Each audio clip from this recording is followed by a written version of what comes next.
Induction, from the Latin inducere, or to lead to, means arranging an argument so that it leads from particulars to universals, using specific cases to draw a conclusion. Example of inductive reasoning. If your family and friends have owned several cars made by Subaru that have held up well, then you are likely to conclude inductively that Subaru makes good cars. When you write an essay based entirely on reasons, one after another, and explain these reasons through concrete examples supporting your main point, then your entire argument is inductive. The process involves collecting evidence to draw inferences in order to reach a conclusion. Arguments argued inductively can never be said to be true or false, right or wrong, because inductive logic is used to lead into an argument. The accuracy of the conclusion leads to probability, thus allowing inductive arguments to be considered only weak or strong as they are subject to the reader's interpretation. What would make my inductive reasoning weak, then, you may ask? Consider an example from politics. When you make an argument in favor of a certain politician, it might be organized inductively around claims that he or she is the best qualified candidate for the job because of their views on political issues such as climate change, gun control, and abortion.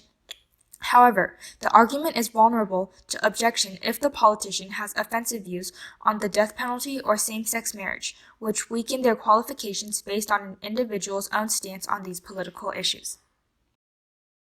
Deduction. Using deduction, you can reach a conclusion by starting with the general principle or universal truth, which is the major premise, and applying it to a specific case, which is the minor premise.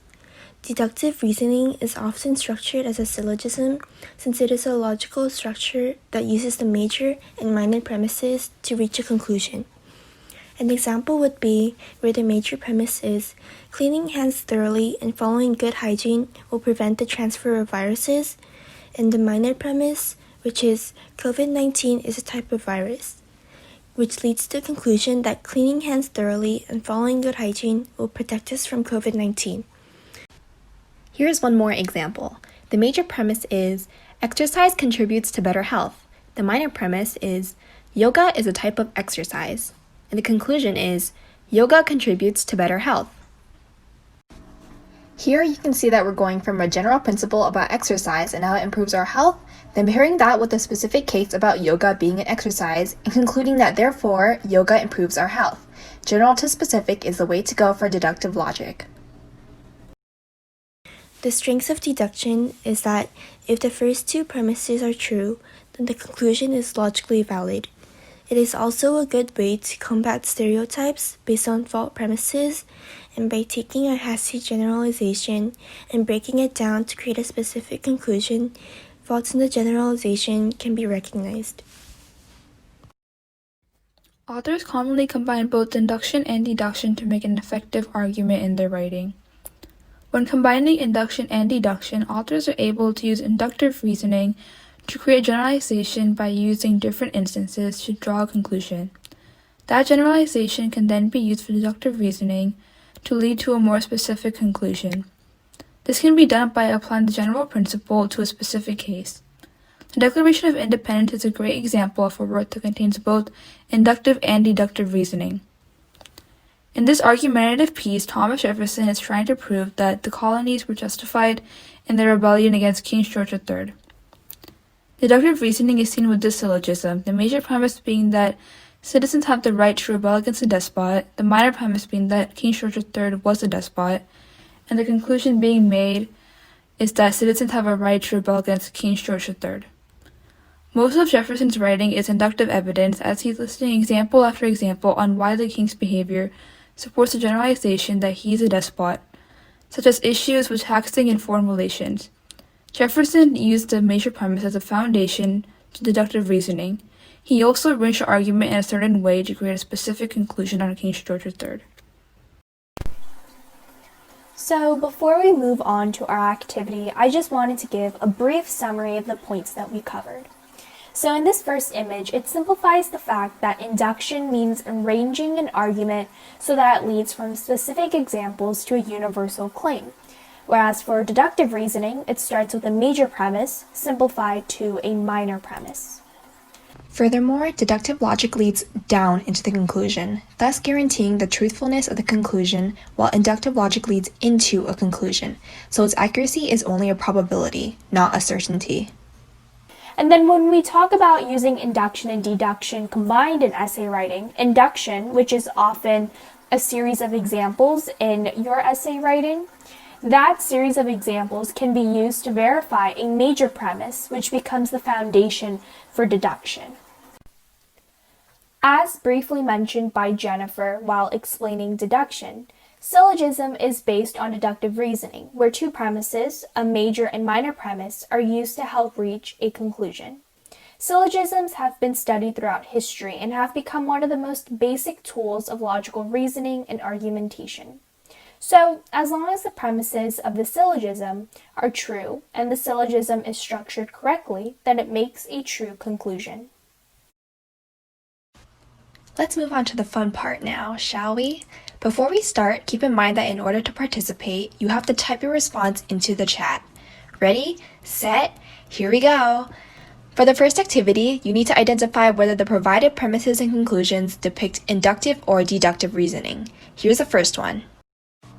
All Oxford students take at least 3 AP courses. Max is an Oxford student. Therefore, Max takes at least 3 APs. 10 seconds on the clock. Type it in the chat.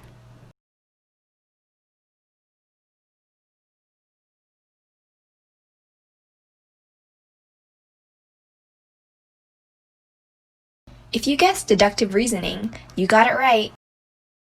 This example uses deductive logic because it goes from a major premise about all Oxford students to a minor premise about Max, and ends with a specific conclusion about Max as an Oxford student. Next up, John, Grace, and Sal all took Mr. Lee's English 1B class and got an A. If I take Mr. Lee's English 1B class, I'll get an A too. Read this example and type your answer in the next 10 seconds.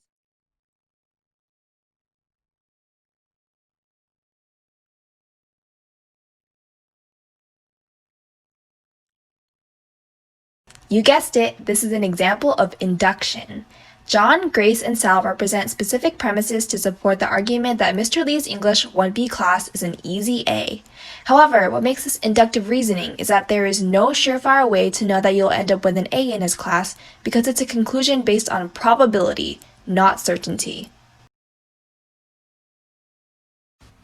That takes us to our next part, more practice with induction. The specific premises are as listed below. Danny is a white swan. Dora is also a white swan.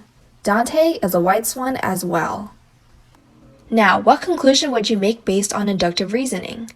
Revealing answer in 15 seconds.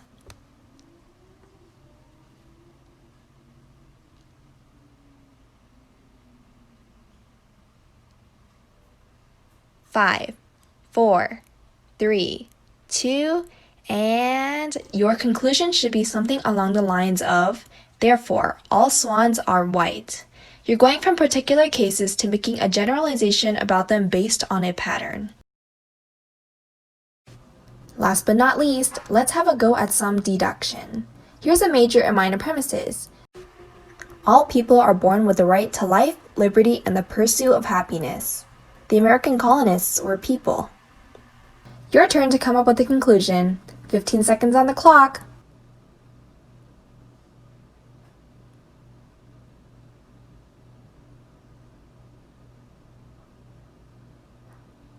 Five, 4, 3, 2, and hopefully this is what you came with. Therefore, the American colonists were born with the right to life, liberty, and the pursuit of happiness. Great job, you guys! Thanks for participating, and good luck in finals week, everybody!